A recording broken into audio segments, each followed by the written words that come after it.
Marneuli şəhərinin Çoloğaşvili küçəsinin sakinləri zədələnmiş yolun bərpasını və içməli su sistemində aparılan bərpa işləri nəticəsində yaranmış nöqsanların aradan qaldırılmasını tələb edirlər.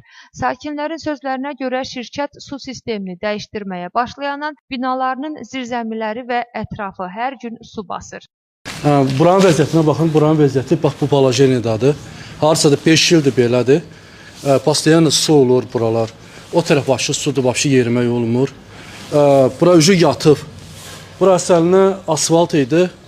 Burası buradan bakın o suları axır hamısı buraya. Burada ucu yiyilmə gedir, bilirsənmi?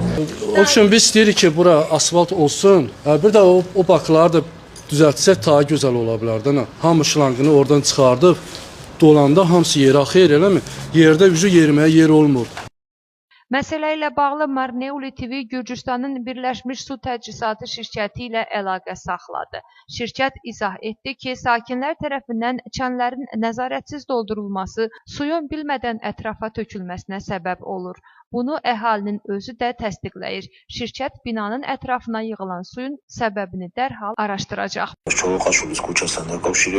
Çoloğaşvili küçəsi ilə bağlı su sisteminin yenidən qurma layihəsinə davam edirik. Hazırda Çoloğaşvilinin bir çox binasında infrastruktura hazır olsa da, hələ su yeni şəbəkəyə keçirilməyib.